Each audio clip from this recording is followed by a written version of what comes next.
সাল্লামের মাধ্যমে। প্রিয় হাজরিন, আমি আজকে আপনাদের সামনে সূরাত ইউসুফের একটি আয়াতে কারিমা তেলাওয়াত করেছি।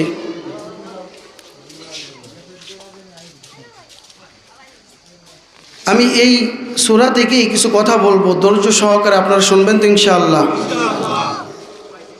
প্রিয় হাজরিন, উক্ত আয়াতে কারিমার মধ্যে আল্লাহ রাব্বুল বলেন, হে রসুল, আমি আপনাকে চমৎকার একটা ঘটনা শোনাবো, উত্তম একটি কাহিনী আপনাকে বলবো। কাহিনী বুঝেন, ঘটনা তো বুঝেন, ঠিক না? আল্লাহ তাআলা বলেন, আমি আপনাকে উত্তম একটি কাহিনী, চমৎকার, আহসান মানে সুন্দর একটি কাহিনী, এর চাইতে সুন্দর কাহিনী আর হয় না, এত সুন্দর একটা কাহিনী আপনাকে শোনাবো।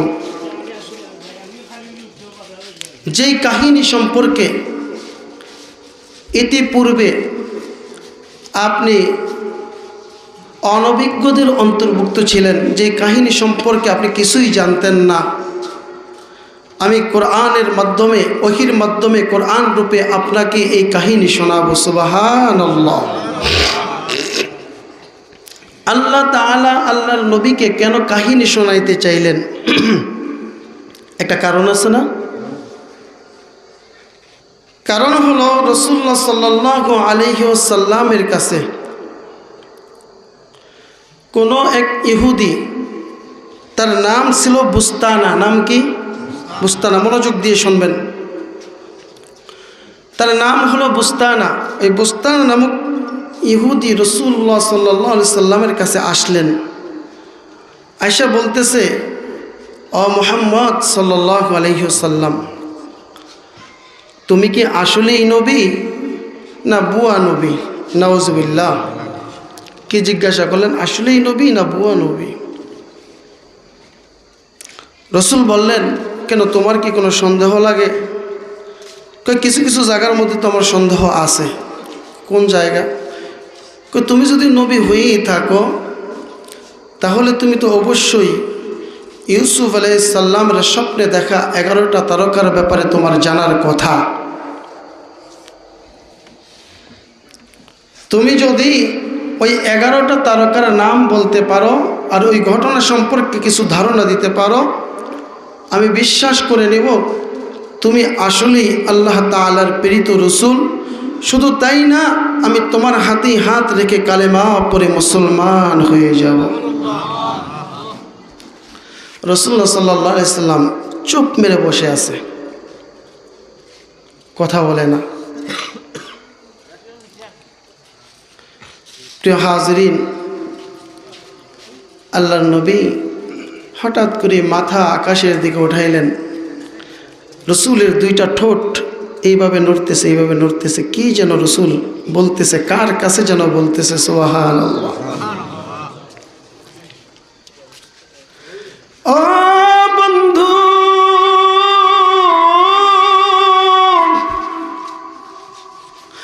আরবের নবী রহমাতাল লিল আলামিন আকাশের দিকে তাকাইয়া দুইটা ঠোঁট নেড়ে নেড়ে বিড়বিড় করে কি যেন বলে, কার কাছে যেন কি যেন বলতেছে। হঠাৎ করে রাসূল ডাক দিয়ে বললেন, ইহুদি, আমি যদি তোমাকে ওই 11টা তারকা, যে 11টা তারকা ইউসুফ পয়গম্বর স্বপ্নে দেখেছিল, ওই 11টা তারকার নাম যদি বলে দেই, আসলেই কি তুমি ঈমান আনবানি? ইহুদি ডেকে বললেন, ও মুহাম্মদ, আমি আজকে তোমার কাছে কিছু নিতে এসেছি, তোমাকে ধোঁকা দিতে আসিনি। মানে হলো, আমি যদি তোমার নবুয়তের সত্যতা পেয়ে যাই, তুমি যে রাসূল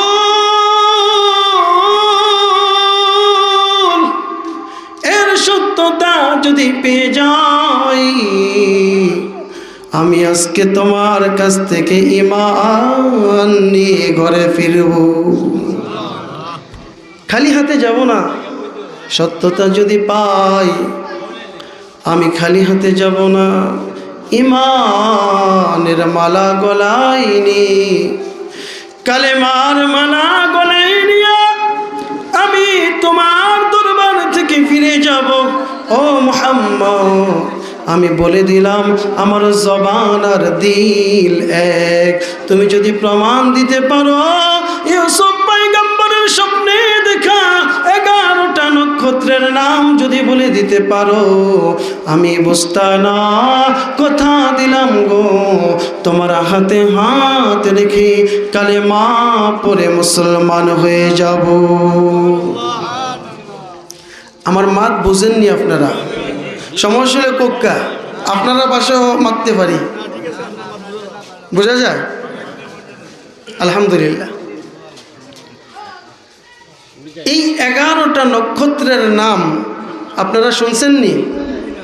শুনছেন না? শুনলেও মনে নাই, ঠিক না? আমি আজকে আবার বলবো, আপনারা শুনে নেন। আল্লাহর নবী ডাক দিয়া কয়, বুস্তানা অবস্থানা, আমি তোমাকে 11টি নক্ষত্রের নাম বলে দিব, তুমি কি ঈমান আনবানি? এবার বুস্তানা ডাক দিয়া কয়, ও মুহাম্মদ, আমার আগে আরো একটা প্রশ্নের উত্তর তোমার দেওয়া লাগবে। প্রশ্ন কি? প্রশ্ন হলো, আমি যখন তোমার কাছে জানতে চাইলাম, সঙ্গে সঙ্গে কেন তুমি উত্তর দাও নাই? কেন চুপ মেরে বসেছিলে? কেন আকাশের দিকে তাকাইয়া ঠোঁট আসমানের মালিকের কাছে কি যেন বলেছিলে? ও মুহাম্মদ,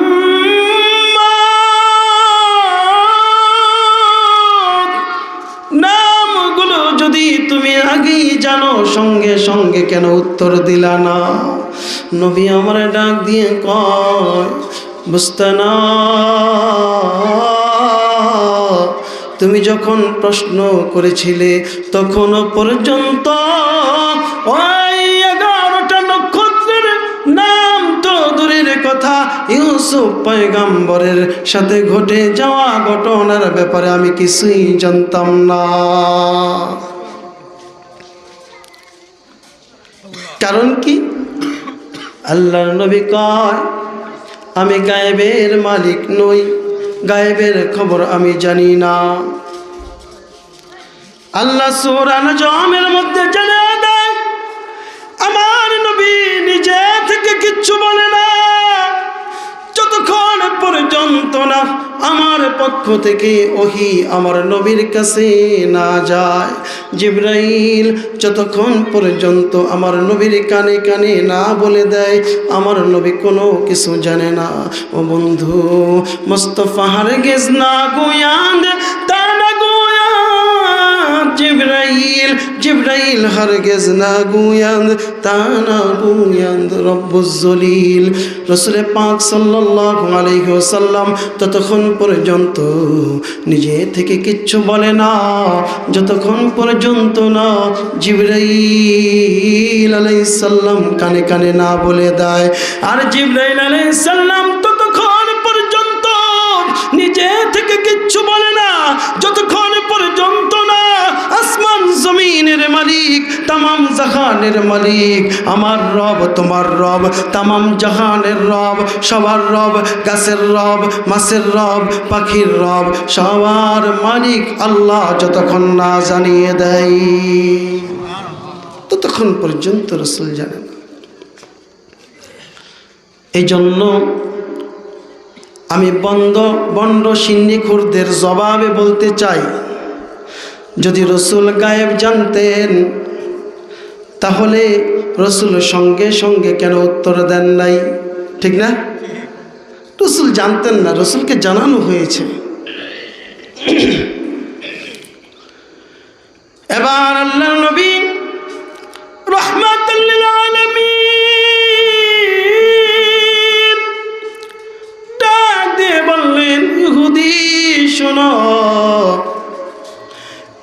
এক নাম্বার তারকার নাম হলো জিরিয়ান।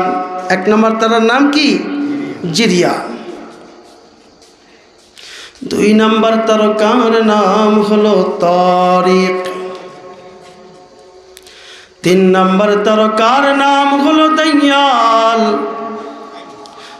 চার নাম্বার তারকার নাম হলো বুদান।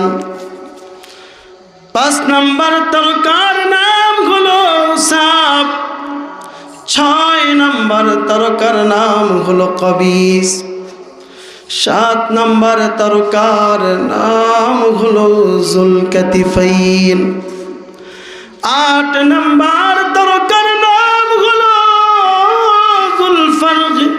নয় নাম্বার তারকার নাম হলো সরুহ। 10 নাম্বার তারকার নাম হলো উসবিহ। 11 নাম্বার তারকার নাম হলো ফালিদ।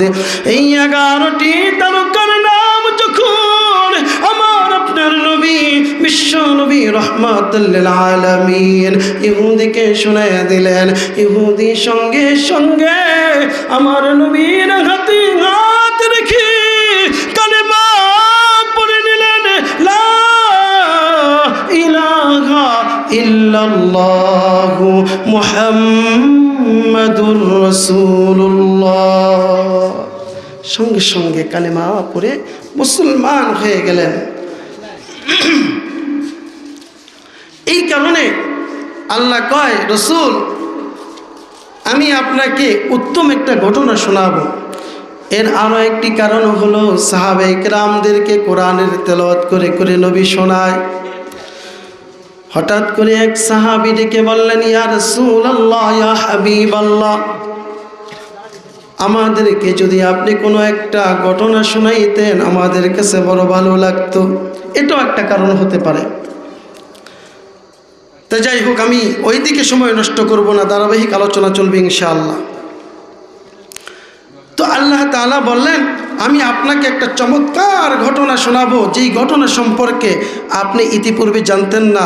ওয়াইন কুনতা মিন ক্বাবলিহি লামিনাল গাফিলিন, নিশ্চয়ই ওই ঘটনা সম্পর্কে ইতিপূর্বে আপনি অজানাদের অন্তর্ভুক্ত ছিলেন। গাফিল শব্দের আরও একটা অর্থ হয় পথভ্রষ্ট। রসুলের শানে এই শব্দ ব্যবহার করা যাবে না। আল্লাহ বুঝাইছে যে এই ঘটনা আপনি আগে জানতেন না, আমি জানাইতেছি এই জন্য জানতেছেন। সুবহানাল্লাহ। ঘটনা শুরু হচ্ছে, মনোযোগ কোনো দিকে দিবেন না। إذ قال يوسف لأبيه يا أبت إني رأيت أحد عشر كوكبا والشمس والقمر رأيتهم لي ساجدين। আল্লাহ বলেন, নবী শুনেন,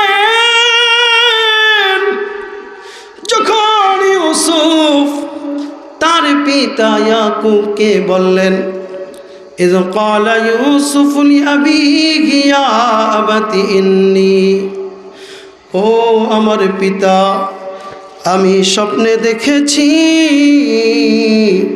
ইন্নী রাআইতু আহাদা আশারা কাওকাবান ওয়াশ-শামসা ওয়াল কমার, 11টি নক্ষত্র ও চন্দ্র সূর্য, রাআইতুহুম লি সাজিদিন। ও আমার পিতা, আমি স্বপ্নে দেখলাম 11টি নক্ষত্র ও চন্দ্র সূর্য, 11টি তারকা ও চন্দ্র সূর্য আমি ইউসুফের কাছে এসে সিজদায় অবনত হয়েছে। সুবহানাল্লাহ, সিজদায় অবনত হয়েছে। এই স্বপ্নের কথা বলার পরে ইয়াকুব পয়গম্বর ইউসুফ পয়গম্বরকে ডেকে বললেন, ক্বালা ইয়া বুনাইয়া লা তাকসুস রুইয়াকা আলা আলা ইখওয়াতিকা ফায়াকিদু লাকা কাইদা ইন্নাশ শাইতানা লিল ইনসানি আদুউম মুবিন। বলতেছে, হে আমার সন্তান, তোমার এই স্বপ্নের কথা তোমার ভাইদের কাছে বলিও না। তোমার ভাইদের কাছে স্বপ্নের কথা তুমি জানাইও না। কেন?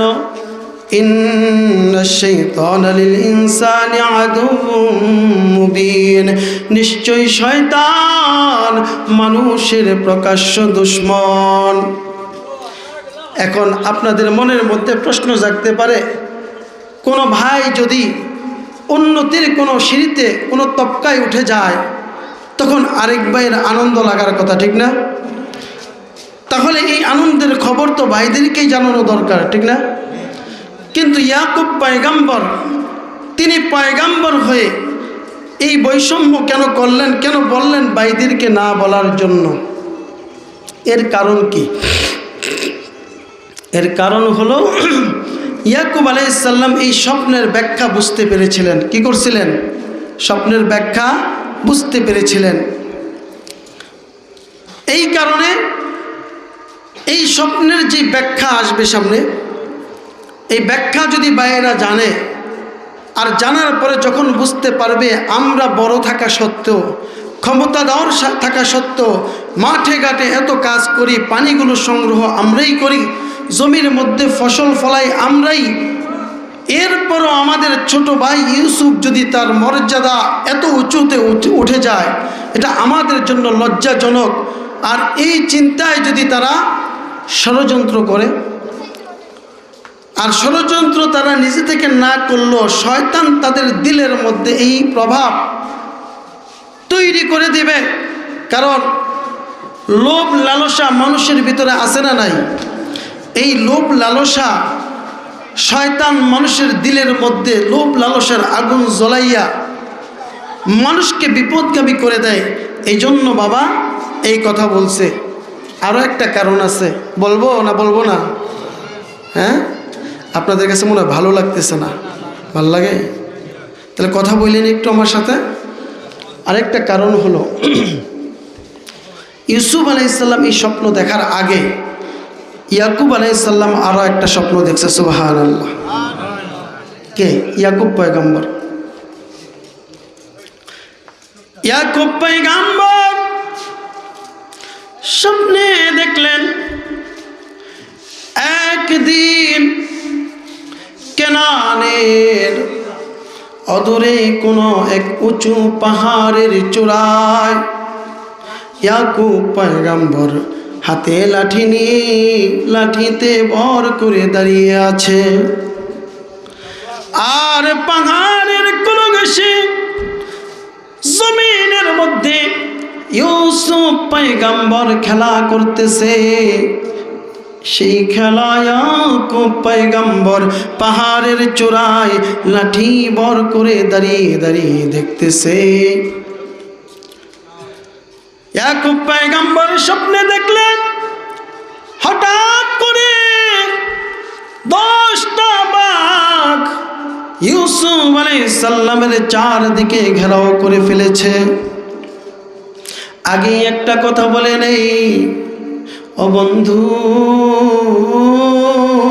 মনে রাখবা, নবীদের স্বপ্ন শুধু স্বপ্ন না, নবীদের স্বপ্ন ওহী। সুবহানাল্লাহ। কারণ কি? নবী আমার জানিয়ে দেয়, তাম পৃথিবীর মানুষগুলো যখন ঘুমায় তাদের চোখ যেমন ঘুমায় তেমন তাদের দিলও ঘুমিয়ে যায়। কিন্তু পয়গম্বর যখন ঘুমায় তাদের চোখ ঘুমায় কিন্তু দিল জিন্দা থাকে, দিল ঘুমায় না। এই জন্য পয়গম্বরদের স্বপ্ন কি সত্যি হয়ে থাকে। ইয়াকুব আলাইহিস সালাম স্বপ্নে দেখলেন 10টা নেকড়ে 10টা ভাগ ইউসুফ আলাইহিস সালামের চারদিকটা ঘেরাও করে ফেলেছে।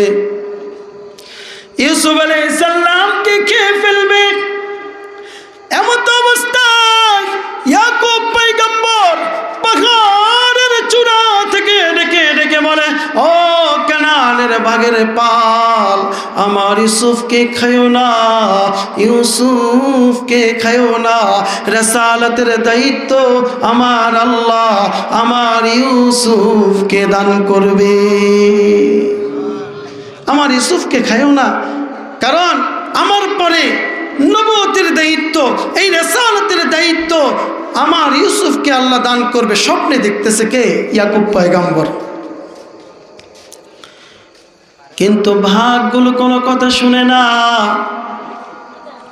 ইউসুফ আলাইহিস সালামের চারদিকটা ঘেরাও করে ইউসুফ আলাইহিস সালামকে খেয়ে ফেলবে এমন অবস্থার মধ্যে ইয়াকুব পয়গম্বর তাকায় দেখলেন ওই 10টা বাঘের ভিতরে বয়োজ্যেষ্ঠ যে বাঘ, বড় যে বাঘ, শক্তিশালী যে ভাগ, ওই ভাগটা বাকি 9টা ভাগকে ধাওয়া করে করে সরায়া দিতেছে।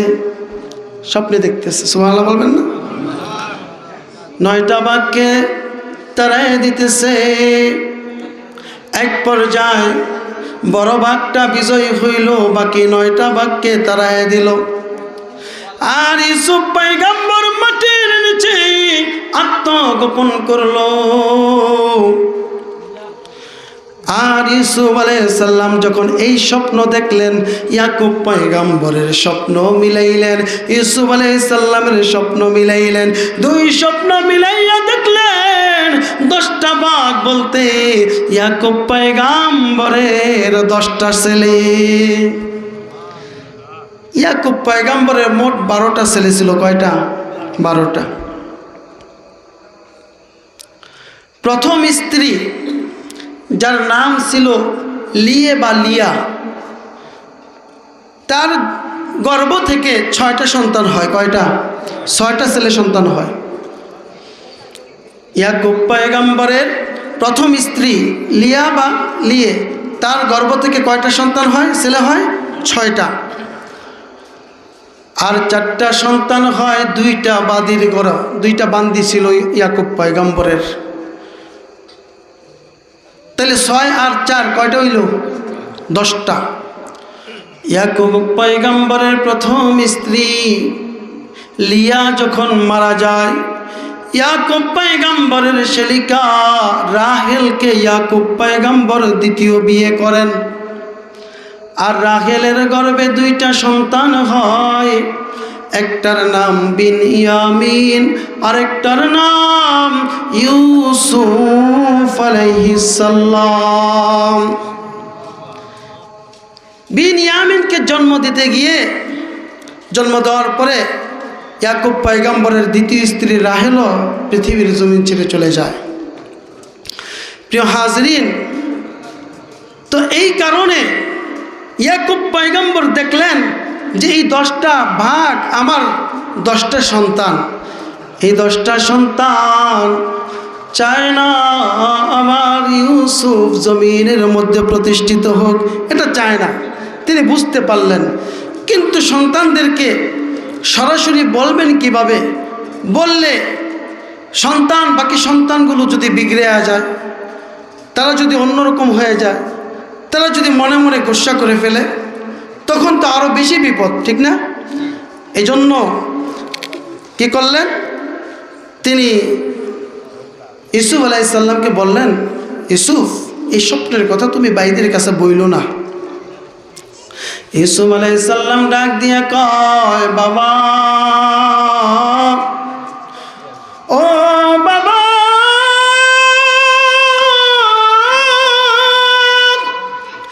কেন আমি আমার ভাইদের কাছে স্বপ্নের কথা বলবো না? কারণটা কি?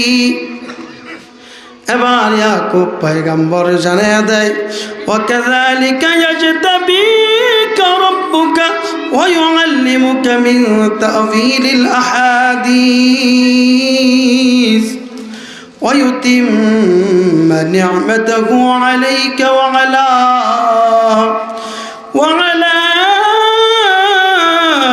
آل يعقوب كما أتمها على أبويك من قبل إبراهيم وإسحاق إن ربك عليم حكيم ইয়াকুব পয়গম্বর বলে কেন জানো আল্লাহ তোমাকে এই জমিনের মধ্যে নির্বাচন করছে মনোনীত করছে তোমাকে আল্লাহ রিসালাতের নিয়ামত দান করবে সুবহানাল্লাহ সুবহানাল্লাহ শুধু তাই না স্বপ্নের গভীর ব্যাখ্যার জ্ঞান আল্লাহ তোমাকে দান করবে যেমন ভাবে তোমার পূর্বপুরুষদের মধ্য থেকে ইসহাক ও ইব্রাহিমকে দান করেছিল অনুরূপ ভাবে আল্লাহ তাআলা ইয়াকুব ও তার বংশধরের মধ্যে আল্লাহ তার নবুয়তের নিয়ামত দিয়ে পরিপূর্ণ করবে সুবহানাল্লাহ সুবহানাল্লাহ কত এটা তো ভালো কথা খারাপ কি ছোট মানুষ বুঝে না বলে না এখনই সময় হয় নাই তোমার ভাইদেরকে বলার জন্য এখন বললে তারা তোমার বিরুদ্ধাচরণ করবে তোমার সাথে ষড়যন্ত্র করবে এখন বলবা না ছোট ইউসুফ বুঝে না বড় ভাইদের কাছে গিয়া ঘুরে মুস্কি মুস্কি হাসে সুবহানাল্লাহ বলবেন না সুবহানাল্লাহ ভাইদের কাছে গিয়া গিয়া ঘুরে আর মুস্কি মুস্কি হাসে ভাইরা জিজ্ঞাসা করে ইউসুফ কি হলো আজকে তোমার মুখের মধ্যে এত হাসি কেন এত আনন্দ কেন ইউসুফ আলাইহিস সালাম ডাক দিয়া কয় ভাই আমি একটা স্বপ্ন দেখেছি আব্বা বলেছে স্বপ্নের ব্যাখ্যাও খুব ভালো কিন্তু স্বপ্নটা আপনাদের কাছে আমি বলবো না কি করব না বলবো না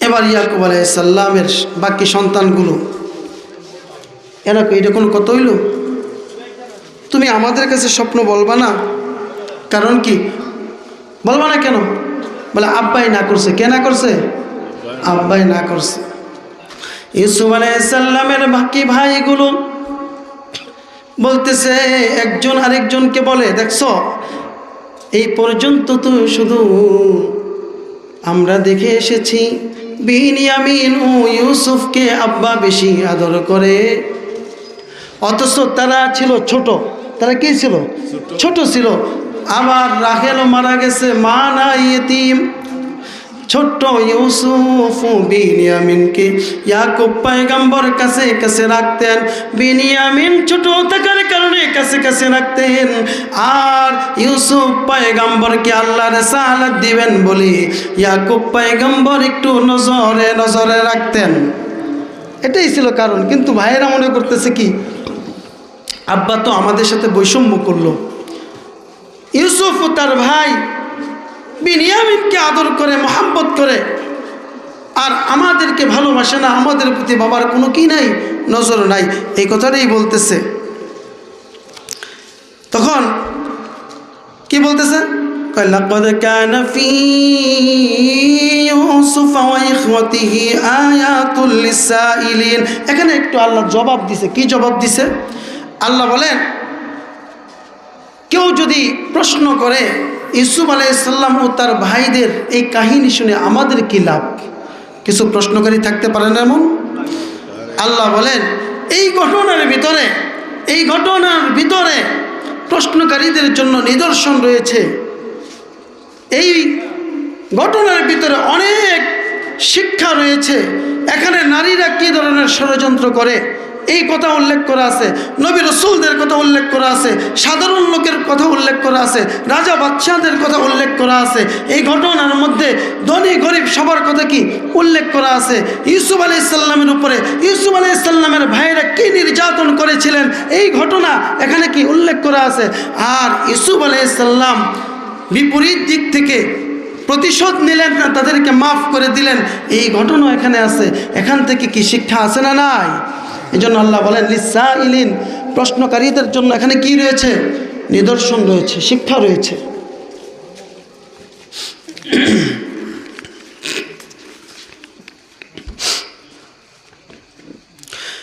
إذ قالوا ليوسف وأخوه أحب إلى أبينا منا ونحن عصبة।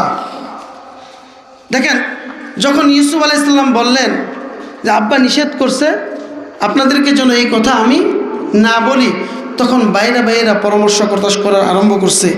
কইতেছে, দেখছো আব্বা, ইউসুফ ও তার বাইরে আহাব্বু ইলা আবিনা, আমাদের পিতা ইউসুফ ও তার ভাইকে বেশি মহাব্বত করে। ওয়ানাহনু উসবা, অথচ আমরা 10 সদস্যের একটা বিশাল জামাত। কারণ তারা বড়, তারাই মাঠে বেড়া বকরি চড়ায়, তারাই কূপ থেকে বা ঝর্ণা থেকে পানি সংগ্রহ করে, ক্ষেতের মধ্যে ফসল উৎপন্ন তারাই করে। তারা বলতেছে, দেখছো এটা আব্বা আমাদের উপর বৈষম্য করলো না, আমরা এত কিছু করি, উচিত ছিল আব্বা আমাদেরকে মহাব্বত করবে, আমাদেরকে বেশি ভালোবাসবে, কাজ আমরা করি, আমরা দলেও বড় না, আব্বা আমাদের থেকে বেখেয়াল হয়ে গেছে। এখানে দলাল শব্দের অর্থ হলো পথভ্রষ্ট। দলাল শব্দের অর্থ কি? পথভ্রষ্ট। এর আরো একটা অর্থ হলো অমনোযোগী। কি? অমনোযোগী। নবী সন্তানদের ক্ষেত্রে যদি আমরা বলি যে ইয়াকুব পয়গম্বরের সন্তানরা বলতেছে ইয়াকুব পয়গম্বর পথভ্রষ্ট হয়ে গেছে, এটা তাদের শানে কি যায় না। এই জন্য এখানে অর্থ হবে কি?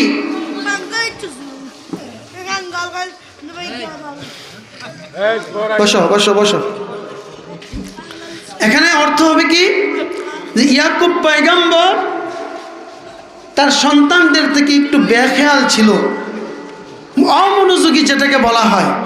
সন্তানরা বলতেছে, আব্বা আমাদেরকে বেশি ভালোবাসে না, ইউসুফ তার ভাইকে বেশি ভালোবাসে, অথচ উচিত ছিল আব্বা আমাদের দিকে বেশি খেয়াল করবে, মনোযোগ দিবে। কিন্তু আব্বা এটা না করে ইউসুফ তার ভাই বিনিয়ামিনকে বেশি মোহাব্বত করে, অথচ আমরা 10 সদস্যের একটা মজবুত দল, ওয়ানাহনু উসবা, অথচ আমরা 10 সদস্যের একটা বিশাল বাহিনী, শক্তিশালী একটা বাহিনী। ইন্না আবানা লাফি দালালিম মুবিন, বলতেছে নিশ্চয়ই আমাদের বাবা স্পষ্টভাবে বেখেয়াল হয়ে গেছে, আমাদের থেকে অমনোযোগী হয়ে গেছে। এখন তারা নিজেরা কায়দা কানুন তালাশ করে কি করলে আব্বা আমাদের দিকে নজর দিবে, ইউসুফ তার ভাই বিনিয়ামিনকে বেশি ভালোবাসবে না, আমাদের দিকে নজর দিবে, আমাদেরকে বেশি ভালোবাসবে। এই ফোন দিয়ে ইয়া করা শুরু করছে। তো পরামর্শ করতেছে, একজন আরেকজনকে কয় কি করা যায়, কও দেখি। একজনকে আরেকজনকে কয় কি করলে আব্বা আমাদের দিকে মনোযোগ দিবে, কি করলে আব্বা ইউসুফ ও তার ভাইদেরকে বেশি ভালো না বেশি আমাদেরকে ভালোবাসবে। তো একজন বলে উঠল, উকতুলু ইউসুফ, ইউসুফকে কতল করে দাও। নাউজুবিল্লাহ, এই আওয়াজ নাউজুবিল্লাহ বলবেন না, ইউসুফকে কতল করে দাও। একজন বলতেছে, اقتلوا يوسف أو اطرحوه أرضا يخل لكم وجه أبيكم। একজন পরামর্শ দিলেন, ইউসুফকে কতল করে দাও, অন্যথায় দূর কোনো প্রবাসে, দূরে কোনো জমিনের মধ্যে ইউসুফকে ফেলে আসো, যেখান থেকে ইউসুফ আর কোনো দিন আমাদের বাবার কাছে আসতে পারবে না, এমন কোন উপত্যকায় ইউসুফকে ফেলে আসো। হয় কতল করো, না হলে দূরে কোথাও ইউসুফকে কি করো, ফেলে দিয়ে আসো, যেই জমিন থেকে সে ইউসুফ আর কোনোদিন কি ফিরে আসতে পারবে না। যদি এটা করতে পারো তাহলে ওয়াজহু আবিকুম, তাহলেই আমাদের পিতার নজর, আমাদের পিতার ওয়াজহুন শব্দের অর্থ হলো চেহারা। এখানে চেহারা অর্থ উঠানো যাবে না, মনোযোগ উঠাইতে হবে। কি মনোযোগ? যে তাহলেই আমাদের পিতা আমাদের দিকে কি মনোযোগ দিবে, খেয়াল করবে, আমাদের দিকে তাকাবে, আমাদেরকেই ভালোবাসবে। কারণ ভালোবাসার জন্য যখন ইউসুফকে কাছে পাবে না, তখন বাধ্য হয়েই তিনি আমাদেরকে ভালোবাসবেন।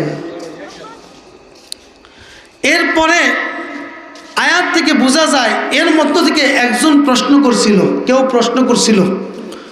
কেউ বলেছিল না, ইউসুফকে মারা যাবে না, ইউসুফকে যদি মারি আমরা নবীর সন্তান হয়ে যদি এত বড় জুলুম নবীর অন্য একটা সন্তানের উপর করি, তাহলে এটা বড় পাপ হবে, বড় গুনাহ হবে। কি হবে? পাপ হবে, বড় গুনাহ হবে। তো শয়তান তাদের মাথার মধ্যে একটার পর একটা ফন্দি তালাশ করে বের করে দেয়। আর তারা জবাব দিতেছে কি, উত্তর দিতেছে কি, ওয়াতাকুনু মিন ক্বাবলিহি কওমান সালিহিন। এটা কোনো অসুবিধা নাই, এটা কি নাই? অসুবিধা নাই। আমরা একটা নবীর সন্তানকে কতল করলে এটা তেমন সমস্যা নাই। কেন সমস্যা নাই? তো পরবর্তীতে আমরা তওবা করে সালেহিনদের অন্তর্ভুক্ত হয়ে যাব, সাধুদের অন্তর্ভুক্ত হয়ে যাব, নেককার মুত্তাকিদের অন্তর্ভুক্ত হয়ে যাব। নাউজুবিল্লাহ বলেন। এমন শয়তান এখনো আছে না নাই? 3 বন্ধু রাস্তা দিয়ে যাইতেছে, এক গৃহস্থের নতুন ডাব হয়েছে, হাত দিলে লাভ পাওয়া যায়। তা একটাই কয়, কিরে কি সুন্দর সুন্দর ডাব হয়েছে, লস না খাই। তা একটাই কইতেছে না, খাওয়া যাবে না, পাপ হবে, গুনাহ হবে। তাকে আরে বেটা, একবার পাপ করলে কিচ্ছু হয় না, মাপ চাইয়া পরে তওবা কইরা বালা মানুষ হয়ে যাবো, একবার খাইলে কিছু হয় না। এমন পাপিষ্ট আছে না নাই? তো ইয়াকুব আলাইহিস সালামের এই 10 সন্তানের ভিতরে একজন যখন বলল যে না, এটা করা যাবে না, ইউসুফকে কতল করা যাবে না, কতল করলে এটা মারাত্মক গুনাহ হবে, মারাত্মক অপরাধ হবে, পাপ হবে, তখন আরেকটাই কইতাছে ওয়াতাকুনু মিন ক্বাবলিহি ওয়াতাকুনু মিন বাদিহি কওমান সালিহিন, যে পরবর্তীতে আমরা তওবা করে কি করব? সাধুদের অন্তর্ভুক্ত হয়ে যাব, ভালো মানুষের অন্তর্ভুক্ত হয়ে যাব। আল্লাহ।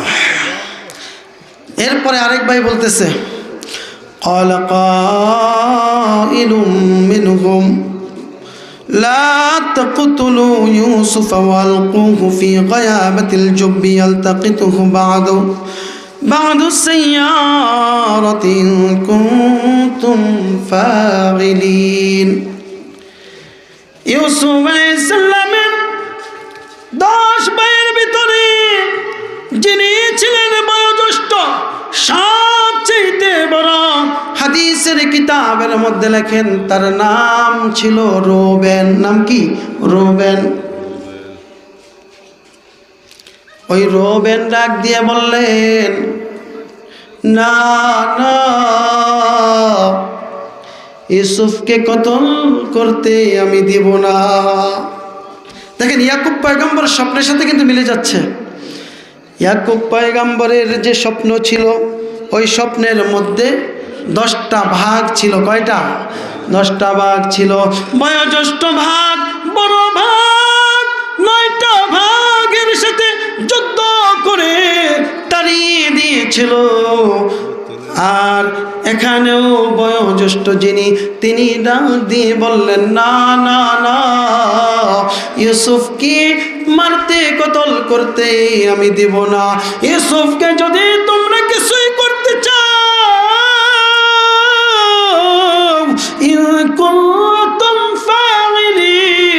যদি তোমরা কিছু করতেই চাও, যদি কিছু করতেই হয়, তাহলে তোমরা তাকে কোনো কূপের মধ্যে ফেলে দাও। কূপের মধ্যে ফেলে দিলে কূপের ভিতরে থাকা হিংস্র জানোয়ার, সাপ বিচ্ছু ইউসুফকে খেয়ে ফেলবে অথবা মেরে ফেলবে। লাভ কি হবে? লাভ হবে তোমরা নিজের হাতে খুন করার অপরাধ থেকে বেঁচে যাইবা, আর ইউসুফও কি মারা যাইব। তোমাদের স্বার্থ হাসিল হয়ে যাবে, তোমাদের স্বার্থ হাসিল হয়ে যাবে। তোমাদের উদ্দেশ্য পূরণ হয়ে যাবে, পাশাপাশি তোমরা নিজের হাতে খুন করা, কতল করার অপরাধ থেকেও বেঁচে যাইবা। তো একজন আবার কইতেছে, আচ্ছা বুঝলাম তোমার কথা, যদি কোনো কারণে কূপের ভিতরে থাকা সাপ বিচ্ছু ইউসুফকে না খায়, না কামড়ায়, তাহলে তো ইউসুফ বেঁচে যাবে, তো পরে সমস্যা হবে না? তো ওই ভাই বলতেছে, ইউসুফ তো এই কূপ থেকে কোনোদিন উঠতে পারবে না, আর যদিও উঠে নিজে নিজে উঠতে পারবে না। কোনো কাফেলা যখন এদিক দিয়ে যাবে, পানির জন্য যখন বালতি ফেলবে, যদি ওই সময় ইউসুফ উঠে, তারা তাকে গনিমতের মাল মনে করে, নিজের মাল মনে করে, নিজের গোলাম মনে করে নিজের সাথে নিয়ে যাবে, অনেক দূরে নিয়ে যাবে, আর কোনো দিন আমাদের কাছে আসবে না। তো কোথায়, আচ্ছা ঠিক আছে, তোমার কথাই মানলাম তোমার কথা, কারণ তুমি যেহেতু মারতে দিবা না, তোমার কথা মাইন্না তাদের ভিতর আর বাহিরে এক ছিল না, তারা ভিতরে ভিতরে কানাকানি করে, আগে আরে রাজি করাও, নিয়ে এলো এফরা ইউসুফরে মারিলাম, যা আছে কপাল, হ্যাঁ তাহলে মারিলাম নিয়ে, আগে এর রাজি করো, পাগলা থামাও। তো বড় ভাইকে বলল, ঠিক আছে ইউসুফকে মারবো না, কূপের মধ্যে ফেলে দিব, আগে বাবাকে রাজি করাও। বাবা তো এক মুহূর্তের জন্য ইউসুফকে চোখের আড়াল করতে চায় না, একটা মুহূর্তের জন্য তো বাবা ইউসুফকে আড়াল করতে চায় না। বাবাকে কি কইবা, কি কইয়া বাবাকে রাজি করবা, এটা আগে করো। এটা বলার পরে এখন ইউসুফ আলাইহিস সালামের বাইরা মিল্লা ইয়াকুব পয়গম্বরের কাছে গেলেন। ইয়াকুব পয়গম্বরের কাছে গিয়ে বলতেছে, ক্বালু ইয়া আবানা মা লাকা লা তা'মান্না আলা ইউসুফা ওয়া ইন্না লাহু লানাসিহুন।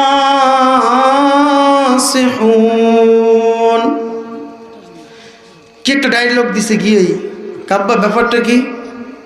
কয় কি হয়েছে বাবা? কয় আপনি কি ইউসুফের ব্যাপারে আঙ্গুরে বিশ্বাস করেন না? কথা বুঝছেন নি? কথার স্টাইলটা কি? ক্বালু ইয়া আবানা, গিয়ে বলতেছে আব্বা লা তা'মান্না আলা ইউসুফ, আপনি কি ইউসুফের ব্যাপারে আমাদেরকে বিশ্বাস করেন না? লা তা'মান্না, আপনি কি আমাদেরকে ইউসুফের জন্য নিরাপদ মনে করেন না? তো যদি একটা সন্তানের ব্যাপারে বাকি 5টা সন্তান গিয়ে এই কথা বাবাকে বলে, তখন বাবা এখানে কি বলতে পারে যে না তোমাদেরকে নিরাপদ মনে করি না? তো ইয়াকুব আলাইহিস সালামের সন্তানগুলো গিয়ে বলতেছে, ক্বালু ইয়া আবানা মা লাকা লা তা'মান্না আলা ইউসুফ ওয়া ইন্না লাহু লানাসিহুন।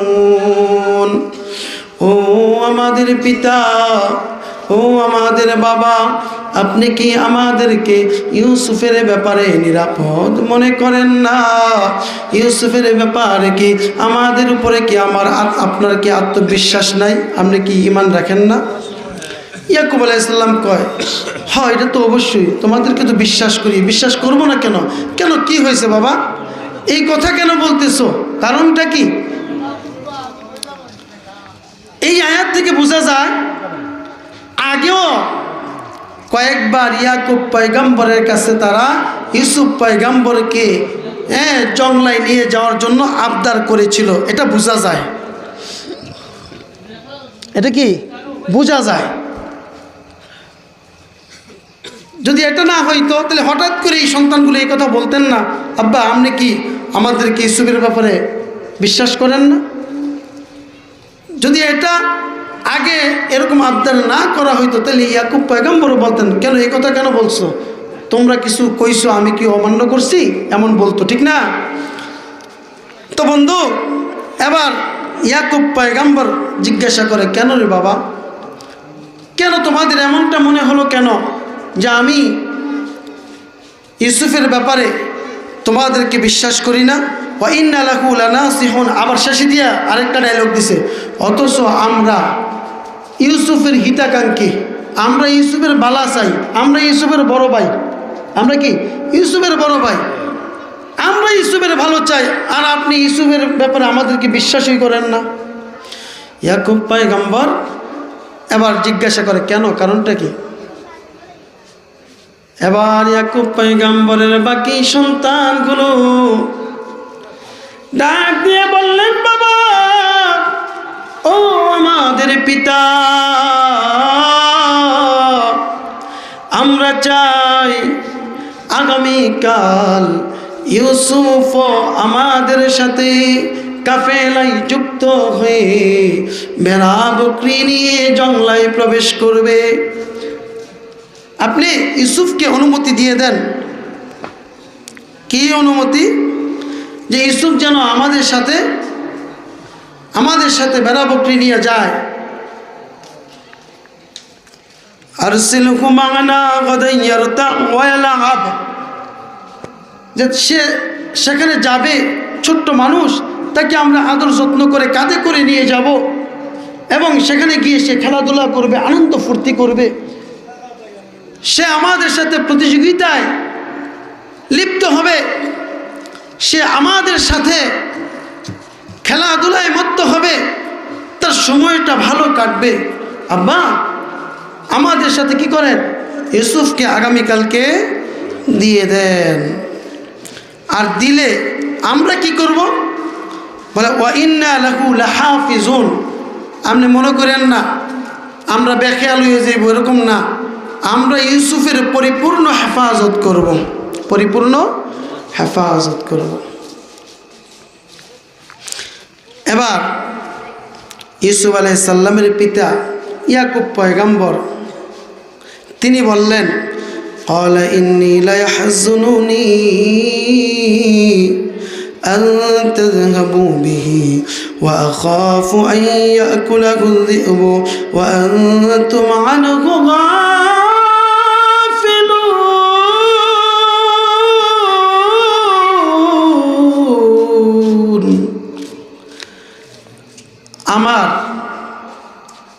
এটা আমার জন্য বড় কষ্টদায়ক হবে যে ইউসুফ আমার থেকে দূরে থাকবে, এটা আমাকে কষ্ট দিবে। লা ইয়াহযুনুনি, এটা আমার জন্য কি,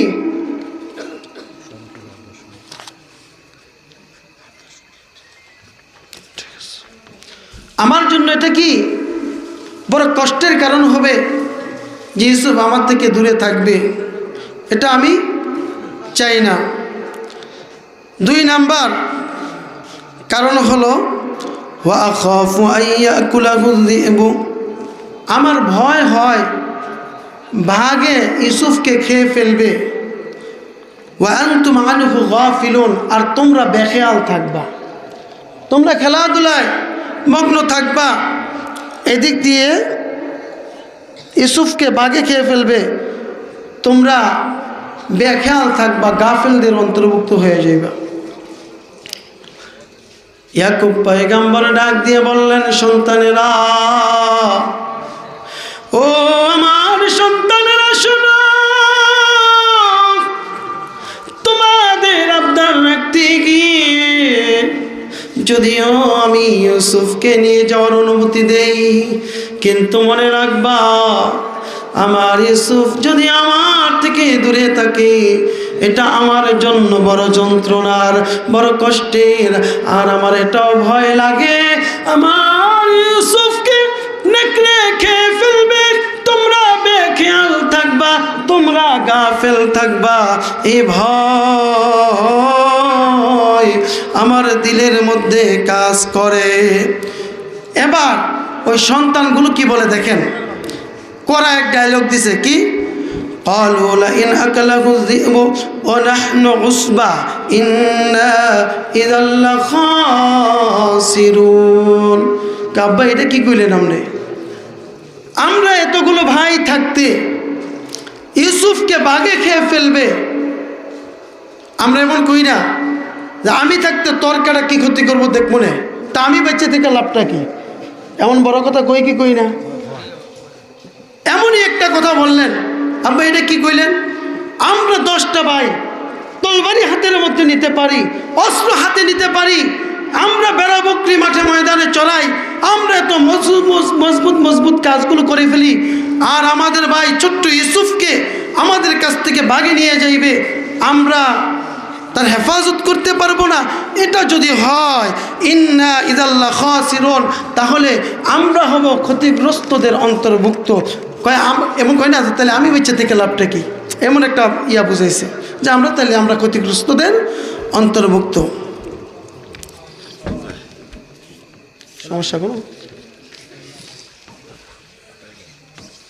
শেষ করে দেব।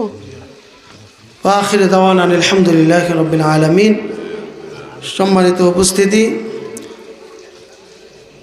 বক্তা মনে চলে আসছে, বক্তা বসে আলোচনা করার অভ্যাস আমার নাই। যাক, দোয়া করতাম।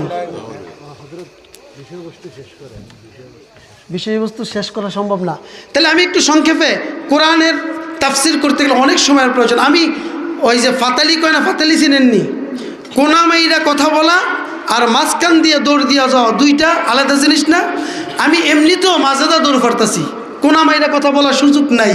সূরা ইউসুফের তাফসির করলে, ধারাবাহিক তাফসির যদি করি, আমি ছোট্ট নাখান্দা গুনাহগার, আমি যদি করি আমার 1 মাস লাগবে, আর আমার থেকে যাদের এলেম বেশি তাদের আরও বেশি লাগবে কি লাগবে না? অবশ্যই লাগবে। যাক, আমি সংক্ষিপ্ত কোরআনের আয়াত বাদ দিয়া ফাতালি কয়েকটা কথা আমি আপনাদেরকে বলে দিই। আমার কথা যেহেতু আপনাদের আবদারটা রাখার জন্য আমি কথাটা বলেই দোয়া করে দেব ইনশাআল্লাহ। তো ইউসুফ পয়গম্বরকে কোনো শর্ট না, মনোযোগ, 2-4-5 মিনিটের ভিতর শেষ করে দেবে ইনশাআল্লাহ। ইউসুফ পয়গম্বরকে নেওয়ার জন্য ইয়াকুব পয়গম্বরকে পটাইয়া ফেলছে, আর ইয়াকুব পয়গম্বরকে পটাইয়া পরের দিন ইউসুফ আলাইহিস সালামকে নিয়েও গেলেন। যাওয়ার সময় এক ভাই কাঁধে নেয়, ওই ভাইয়ের কাঁধ থেকে আরেক ভাই টাইনা নেয়। ইয়াকুব পয়গম্বর দাঁড়ায় দাঁড়ায় এই দৃশ্য দেখতেছে আর চিন্তা করতেছে, আমি কি এতদিন কি মনে করতাম যে আমার ইউসুফকে মনে হয় তারা আদর করবে না। কি সুন্দর দৃশ্য, এক ভাইয়ের কাঁধ থেকে আরেক ভাই টাইনে টাইনে নিয়ে যায়, এইভাবে নিতেছে। ইয়াকুব পয়গম্বর দাঁড়ায় দাঁড়ায় দেখতেছে। অদস্ত যখন কেনানের অদূরে কোনো এক পাহাড়ের আপনার অন্ধকারে চলে গেল, এবার যেই ভাইটা ছিল বান্দির ঘরের, ইয়াকুব পয়গম্বরের বান্দির সন্তান, তার নাম ছিল আশির। ওই আশিরের কাঁধের মধ্যে ছিল ইউসুফ পয়গম্বর। ইউসুফ পয়গম্বরকে অদস্ত কাঁধ থেকে আসার মেরে, আসার বুঝেন তো, ইডাল বুঝেন কি কয় আপনাদের এদিকে? আসার তো বলে, হ্যাঁ, আসার মেরে ফেলে দিলেন। ইয়াকুব পয়গম্বরের সন্তান কলিজার টুকরা ইউসুফ পায়ের মধ্যে ব্যথা পাইলেন, হাঁটতে পারে না। বড় ভাই রুবেলকে ডেকে বলে, ভাই এরকম তো কথা ছিল না ভাই, তোমরা তো বলছিলে খেলাধুলা করবো, দামি দামি খাবার খাওয়াইবা, কাঁধে করে চড়াইবা, এখন কি অবস্থা অন্যরকম।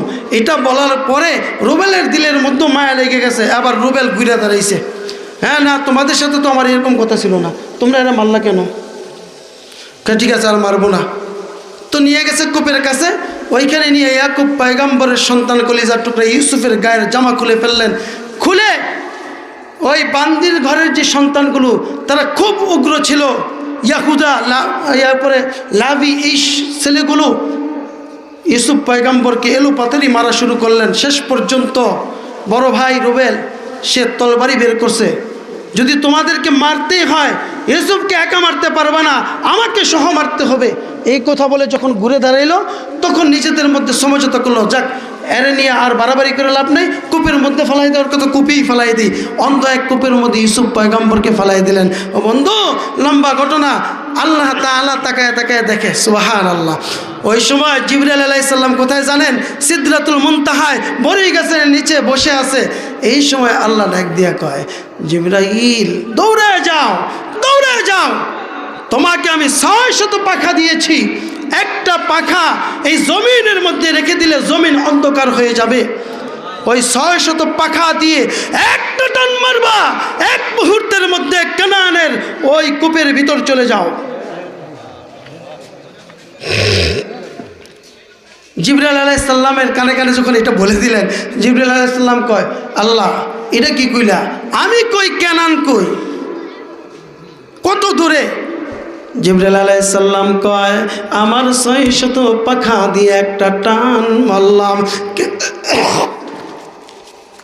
কেনানের ওই অন্ধকূপের ভিতর এসে আমার ডানা বিছাইয়া দিলাম।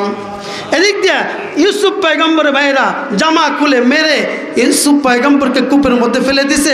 ইউসুফ পয়গম্বর যে কূপের মধ্যে পড়ছে ওই কূপের নিচে একটা বড় পাথর ছিল, ওই পাথরে পড়ার আগে জিবরাইল আলাইহিস সালামের ডানার মধ্যে নূরের পরের মধ্যে ইউসুফ আলাইহিস সালামকে নিয়েছে। ও বন্ধু, এরপরে পরের দিন এই পথ দিয়ে কাফেলা গিয়েছে। ওই কাফেলার যিনি আমির ছিল তার নাম ছিল মালিক ইবনে জার। মালিক ইবনে জার তার বাহিনী থেকে একজনকে পাঠাইলেন যে কূপ থেকে কি করে পানি নিয়ে আসো। সে পানির জন্য বালতি কূপের মধ্যে ফেলে দিল।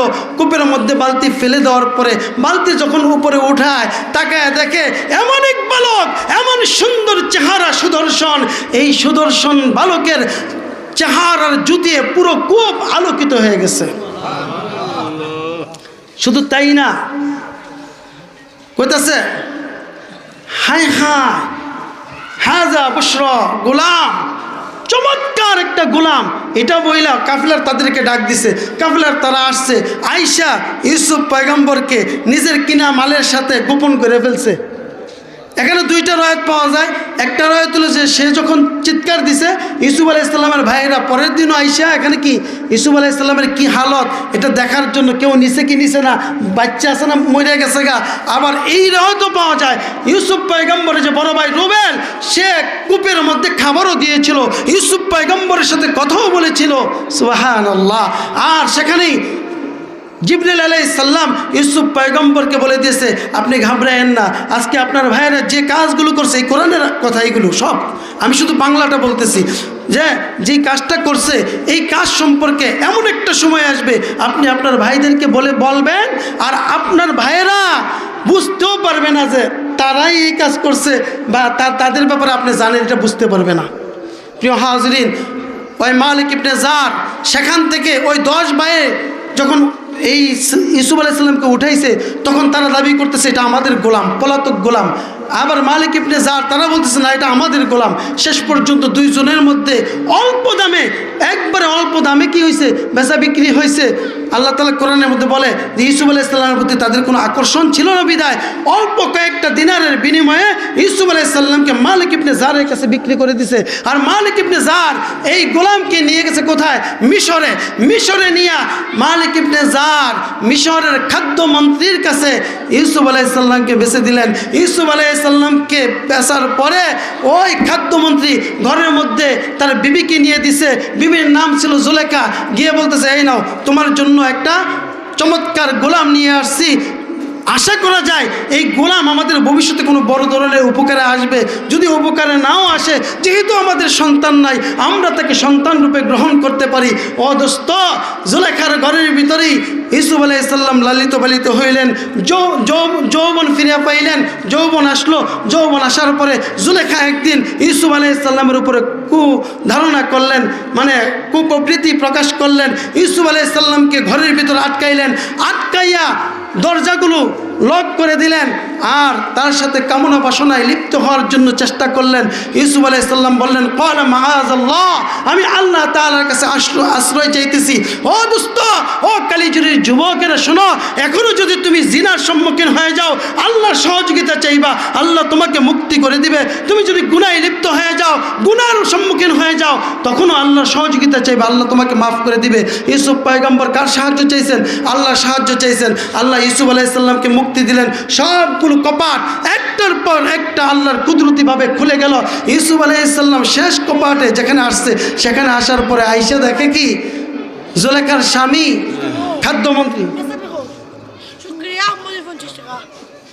খাদ্যমন্ত্রী তিনি দরজার সামনে কি উপস্থিত।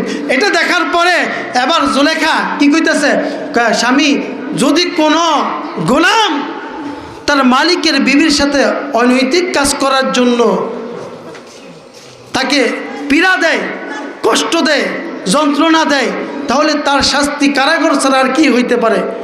হ্যাঁ ঠিকই তো আছে, তার তো শাস্তি হওয়া দরকার। এবার উনিও খাদ্যমন্ত্রী এমনি এমনি হয় নাই, ওনারও তো জ্ঞান আছে। উনি কয় কারকে প্রমাণ দাও। জুলেখার সাথে তার যে দাসী ছিল সে বলতেছে হ্যাঁ আমি জানি যে ইউসুফ তার ঘরের ভিতর ঢুকছে, ঢুকে দরজাগুলো বন্ধ করে দিছে। আর এদিক দিয়ে ইউসুফ আলাইহিসসালাম কয় আমার আল্লাহ ছাড়া আমার কোনো সাক্ষী নাই। আল্লাহ তাআলা জিবরাইল আলাইহিসসালামকে পাঠিয়ে দিলেন জুলেখার কানিজের এক সন্তান, ঠিক আছে, তার জবান আল্লাহ তাআলা খুলে দিলেন। সে উত্তর দিছে সারা দুনিয়ার কোর্ট কাছারি আদালতকে বিচার শিখিয়ে দিছে। কি বিচার? ওই বাচ্চা বলতেছে যদি ইউসুফের জামা সামনের দিক থেকে ছিঁড়া হয় তাহলে ইউসুফ অপরাধী, আর পিছন দিক থেকে যদি ছিঁড়া হয় তাহলে জুলেখা অপরাধী। এটা কিন্তু প্রথমে এইভাবে বলতে পারতেন যে জুলেখা অপরাধী, ইউসুফ নির্দোষ, পারতেন না, কিন্তু বিচার শিখিয়ে দিছেন। ও দোস্ত, এরপরে যখন প্রমাণ হয়ে গেল জুলেখা কি অপরাধী, তখন জুলেখার স্বামী খাদ্যমন্ত্রী বলল ইন্না কাইদা কুন্না আজিম, নিশ্চয় তোমরা মহিলাদের চক্রান্ত মারাত্মক, ভয়ঙ্কর চক্রান্ত। অদস্ত এরপরে ইউসুফ আলাইহিসসালামকে কারাগারে বন্দী করলেন, 12 বছর কারাগারে ছিলেন। সেখানে থেকে 2 জন কয়েদির স্বপ্নের ব্যাখ্যা করলেন আর তাদের বাস্তবতা ঘটলেন। পরবর্তীতে নতুন রাজা আসলেন, ওই রাজা একটা স্বপ্ন দেখলেন, ওই স্বপ্নের ব্যাখ্যার জন্য মিশরের যত পাদ্রী আছে, যত বড় বড় ওই যুগের ইহুদি আলেম আছে তাদেরকে জমা করলেন। কেউ এই স্বপ্নের ব্যাখ্যা দিতে পারলেন না। ওই যে স্বপ্নের ব্যাখ্যা পেয়ে ইরানুস নামক এক গোলাম, সে যখন নাকি আজাদ হয়েছে, সে রাজাকে বললেন আমার কাছে একটা ভালো স্বপ্নের ব্যাখ্যা দেনেওয়ালা একজন লোক আছে। কয় কোথায়? বলে সে আছে কারাবন্দি। পরে তারে আনার লাগিয়া ইউসুফ আলাইহিসসালামকে আনার জন্য খবর পাঠাইলেন। তিনি আসলেন না। তিনি বলে যে আগে বলেন মিশরের সেই নারীদের ব্যাপারে তদন্ত করত, ওই যে আঙ্গুল কর্তন করছে। ভাই এত কথা কেমনি শেষ করবো, সম্ভব না।